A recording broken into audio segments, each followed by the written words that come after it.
ಕನ್ನಡಿಗರು.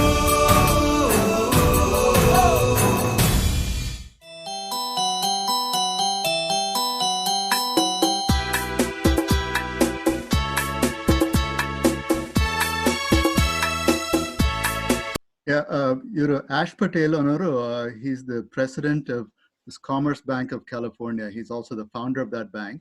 It's a mid-sized bank here in California. And of course, they're quite active in local lending and local businesses. And most recently, they've been very helpful, especially for Tide, the Indus Entrepreneur Organization, and many of the other clients, for educating us on the new government assistance programs called the CARES Act. And this specifically helps with small business loans and also the payroll protection loans. So he'll talk about that. And he has about 15 minutes. If you have any questions, type them in the chat window and we'll moderate. So here's Ash. Good evening, guys. So I've done a couple of these right now. So the best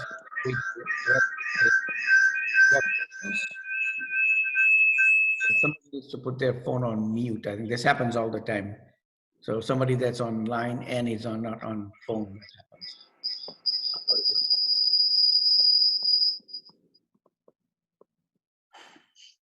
Can you guys hear me? Yes, sir. You can go ahead now. Yeah, perfect. Hey, Vijay, thank you for introducing me. So the best way to do this is there's a lot of information that's been out there on treasury.gov and SBA.gov for the small businesses. I think Vijay has a presentation that we have used for many of our customers and small businesses that have been struggling to actually determine what is right, what is wrong, where do I go? So I think the most important part is depends on which business SBA loans you want to apply for. For you, you need to understand there's 3 programs: the EIDL, the Emergency Injury Disaster Loan Program. The second one is the Payment Protection Plan. And the third one is the SBA Express. So there's 3 programs the government's come up with. And there's another one that came up yesterday, but that's purely for the banks. So there's no liquidity requirement. That means the banks can continue to help as much as they like to. The government's actually reduce the capital requirements and reduce the liquidity requirements. Federal Reserve came up with $2.3 trillion of liquidity that banks can get. That means we don't have to stop the program that has been given to the government to go back to the economy so that they can continue to support the downfall of unemployment. They do not want the unemployment to continue to go. So those are the 3 programs that have been out there right now that anybody can apply. The most prevalent one is the Payment Protection Payroll Program. That means that they have given you 8 weeks of payroll, and after that you can forgive the loan. So those loans are forgiven after 8 weeks, which means if you submit an application, it gets approved by the bank gives you the money, and then 8 weeks later, 75% of that money is forgiven. As long as you hire the people that you were supposed to fire or rehire the people you've already fired, the government is going to waive your repayment. It's a 2-year loan that is repaid. So this actually slide shows you the 3 different loans that you can actually get from the SBA. The CBC we have applied. We are partners for all 3 of them. So I will stop here, Vijay. If you have your constituency have any questions, we'll make it most productive. The questions that pertain to individuals that have any questions about how the application process works, where to apply, what to do, I'm happy to say that it's a simple 3-part program that the government came up with. So Valish, you have the chat window, so you can ask there as well. So there were some questions that had come up before. One of the questions was, which banks can the small business owners go to, and which should they go to? I think the easiest way to go to is your bank. The unfortunate part about the know your customers, any bank can actually offer you this loan, but the problem is it's been so demanding that most banks have chosen just to deal with their existing customers, not new customers, including ours. Our bank has $200 million of loans we need to process, 500 employees, 500 loan applications have come through. The only issue is that there is not enough resource capacity. There's liquidity, but not enough resource capacity. So the banks are saying, I'm only going to help my existing customer first.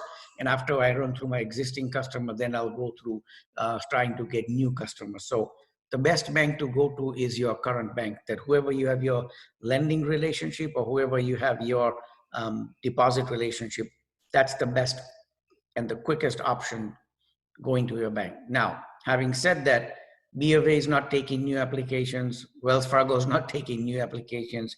Union Bank isn't taking new applications. That's the unfortunate part. So the best bet is go to your own bank first to get the applications submitted. The other question we had was, do you work with only California-based companies, or do you work with companies outside of California? We work with companies outside California. We've got many applications from New York, from Texas, from North Dakota. Not necessarily that we work with customers in California. The question I have is, how do we identify you? So KYC is very important. Know your customer is a requirement. So if you're living in an outer state, it's difficult to verify your identity and your documentation for your formation of your company. So we do work with all 50 states. Our preference is California. Doesn't mean we are limited to California. In the current PPP program, we have companies we've already approved in New York. We've approved companies in Texas. We've approved companies in Oklahoma. They are either originated from California or just friends and family that live in other states have come to us and said, help my brother, help my brother-in-law, help my cousin, help my friend who needs to apply for a loan. And we went ahead and accepted all of those friends and family, even though they're not in California, they're outside, we still assisted them. Another question about the typical timeline. In the loans that you're processing, from the application phase to when do the customers hear back, and when do you actually expect the funding to come to the actual clients? So in a perfect world, we funded our first PPP loan yesterday on Friday, and we're funding around 10. So they applied a week ago. So the funding mechanism right now is about 7 days. We're trying to do it in 7 days from the time you apply and you submitted all your paperwork that you need to, including payroll, W-2, 941s, identity information. So the existing customers that I have all the information, it's taken 7 days. And we wired funds today, we fired funds on Friday. We funded 10 loans within 1 week of receiving the complete application. Now, most banks are taking 5 to 6 weeks to fund it. We are trying to fund it within a week because people have to make payrolls, right? So when you apply, by April 15th is coming along, April 10th, so you do payrolls either on Friday or you do payrolls on Tuesday. So we are trying to help the most needed customers who have payroll coming up right now that have already applied and don't have any resources. So we are prioritizing when is your payroll. And if you really need the money for your payroll, then we will move you to the top, even though it's within a day. But you have to submit everything to us so that you can either go rehire your employees or not fire them, because there's a lot of decision people have to make to fire the employees. And we're saying, don't fire them. Apply for the loan, let us give it back to you so you don't have to fire them. So our target is 7 days. Perfect. So another, I guess that relates to one of the comments we had from a previous session. It's that right now, obviously, you should go to your own bank, and that's the preferred way of doing it. But now you're realizing that many of the mid-sized banks like your bank are more proactive. So one good thing that has come out of it is any business owner should have multiple banking relationships. So that's something that you should look forward to in the next, after this cycle is over. Another question was, what is the maximum limit for the dollars for the PPP program? It's $10 million. There's 3 programs. The banks are incented to do up to 350. No, I think the question is more for from an individual business perspective. Is there a limit to how much you can apply for, or what's it based on? It's based upon 2.5 times your payroll, right? So if you look, there's a limit. So if you let they did the 2019 average payroll multiplied by 2.5 times. So you take annual payroll, divide by 12, multiply by 2.5. And that's typically your maximum you can apply. but then you can add retirement on it, you can retirement in it, tax that you can add on it. So typically the whole formula is 2.5 times your average payroll is your limit. Yeah, there is another question, Vijay, about the 1099 independent contractor eligible for this PPP program. Right. So Ash, are the 1099 independent contractors on your payroll also eligible for this, or only W-2 employees?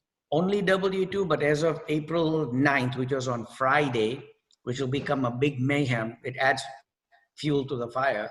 We can't even handle the existing W-2 employees. Now come Monday, all 1099 can apply too. So the problem gets worse. We have 500 employees up to W-2 up to Friday. Come Monday, all W-2, all 1099s can also apply to their bank for the PPP program. Up to Friday, they were not. Their 1099 was not eligible. But come Monday, this week, they can apply to the bank and said, here's my 1099 employees, and I want to apply for the PPP program starting Monday.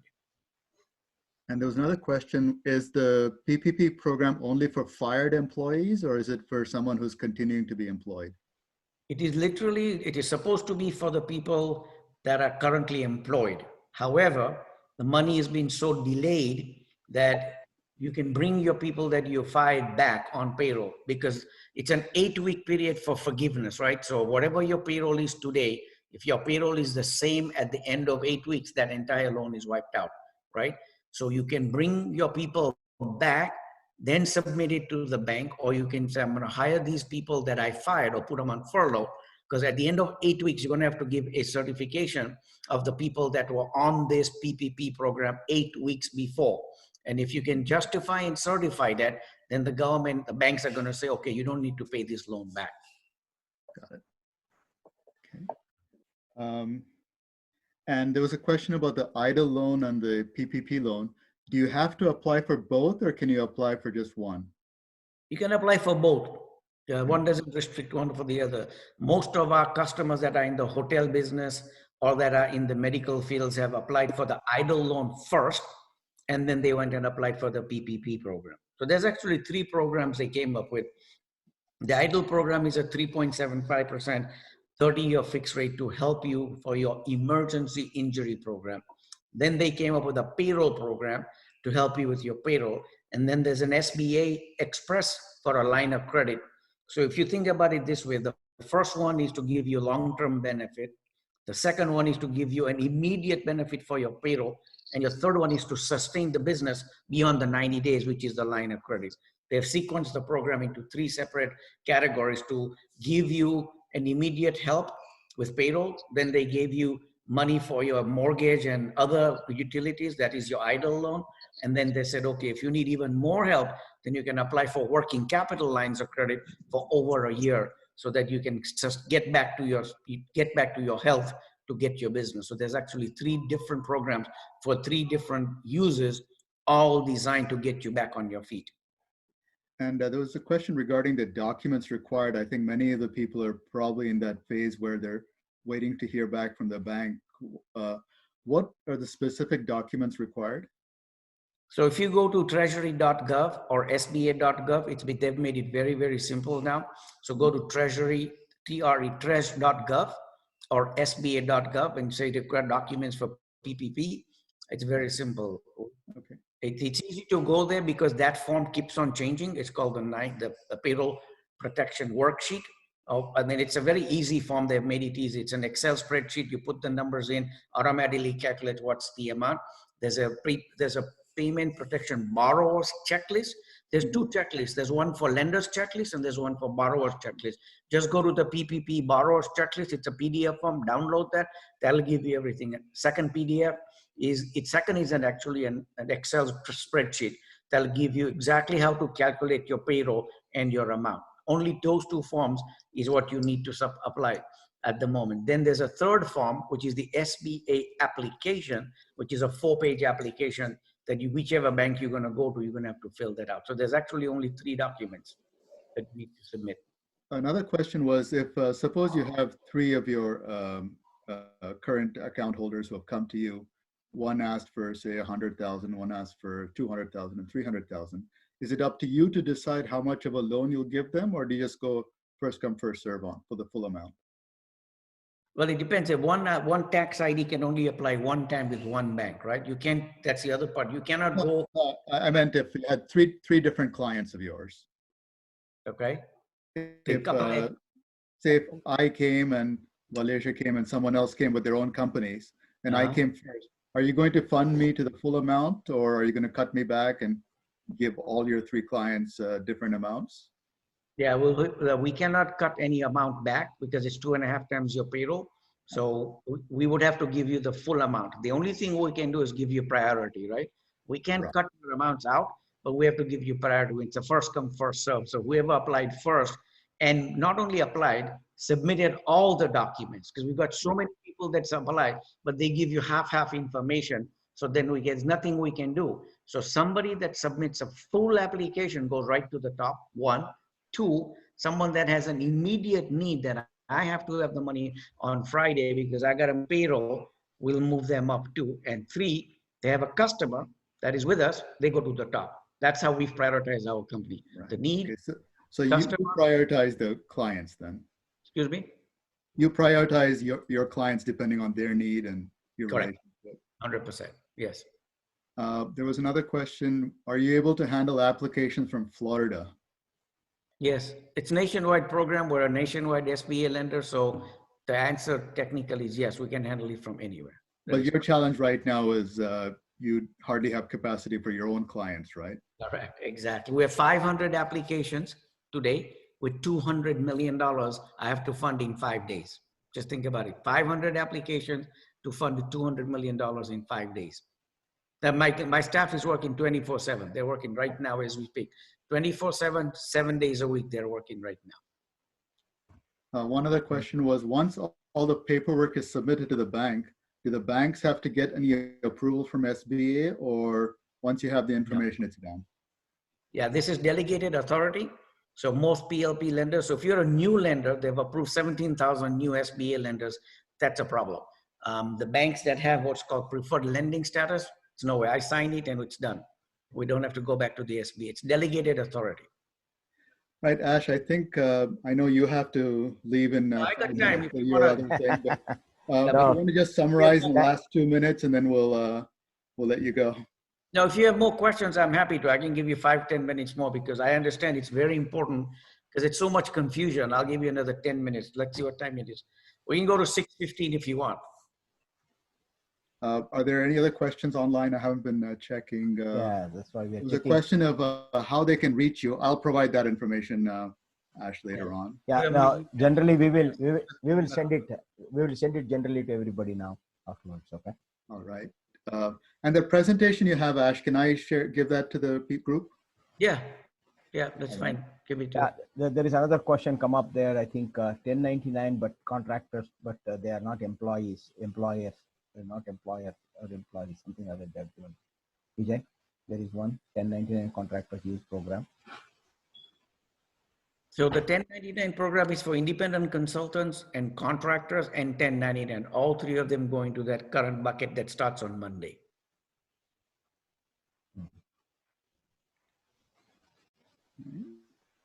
So another question came again about the employees that have been laid off, but that you said if they're rehired, they will qualify as well. Yes. The whole idea was to give you the money so you can hire them back. But if you're going to hire them back, put it on the payroll protection form, Excel spreadsheet, that these people were laid off at this time because they need that average payroll. Remember, it's 2019 average payroll divide by 12, multiplied by 2.5. So when you do the average payroll, they're already on your payroll right now, but you fired them, say 2 weeks ago, 3 weeks ago. So they would already be on your 2019 payroll. It depends when you fired them, right? So that average payroll is already captured into the full year 19 average. So you just have to tell them they were on your payroll in 2019, but in 2020, you let them go. So it would work. And then you have to bring them back. Just remember, you have to certify all these employees 8 weeks later to forgive the loan. And if you don't do that, the loan becomes a 2-year loan that you have to pay back to the bank. Another question came about the 1099s. I know it's not clear yet, but is it going to be the same as the average of 2.5 of monthly pay times 2.5 times? Yes. Yeah. All right. And I know you were talking last time about VC funded and private equity funded companies. There's some discussion about that as well in terms of their eligibility. Yeah, so yesterday they came out with a Federal Reserve that said they want to create for CDFIs and VC companies and private equity companies. They want to call them FinTech companies, private equity companies, VC companies. All are getting included into the second bill that got stuck in the Senate, which is $250 billion. So the $356 billion is what we're working on now. There's a second bill coming in. That's the $250 billion. It was supposed to get approved by next Tuesday. If you read the papers, the Senate, some Democrats in the Senate blocked that bill. Hopefully they're working on it today, tomorrow. So by Tuesday, they'll announce that the second 250 on top of the 350, and that 250, there's a carve out for $100 billion for those VC, FinTech, financial institutions that are not SBA, and commercial CDFIs, they call them, community development financial institution, other delivery channels to get the money back out. That's in the works, not yet approved. And there was a question about H-1 employees. They qualify as other non-H-1 employees, same way? Same way, if they're on your W-2, they're just here on a residence is based on H-1, but they're on your payroll as W-2. I would think that they are. I'm not sure that you put H-1 employees on a different payroll. Right. Now, if you have any offshore employees, do they count towards the 500 person limit for company size? Well, they've modified that now, so they've come up with new rules. So they've changed that to either 500 employees or now $2.5 billion in market cap. So the second program that came in yesterday, that changes it. So it's companies for up to 10,000 employees, revenues of $2.5 billion or under. The banks can now go to FRB and apply the same rules, but it's a different rule. So they've got a second program that sits on top of. So there's two tests now. There's a revenue and a market cap test, as well as a employee test. Because first it was only 500, and a lot of big companies got left out. So the PPPFL, they call it Payment Protection Lending Facilities, SLF, that was announced on Thursday morning, includes companies above 500 up to 10,000 employees that they can apply as well. Up to $2.5 billion in revenue. So there are new eligibility requirements that I just printed, and I can send it to you, what the new 500 to 10,000 employees requirements are now. Well, Ash, I think the questions are, if there are any more questions, I'll send them to you directly offline separately. And I really appreciate your coming online. I know you're probably working 24/7 as well right now with all this. Well, it's a good problem to have for you, I guess. Good luck. You'll find, I'm sure, a lot more customers from new companies as well. So thank you very much, Ash. Really appreciate your time. Thank you, Ash Patel. This is Valisha Shastri and the president of Navika, and I really appreciate you coming over here and explaining you very clearly and very simply. Everything is fine, and then very good. And thank you very much for your time. And I also appreciate Vijay Kotrappa taking questions and interpreting it to you, and everybody is happy with that.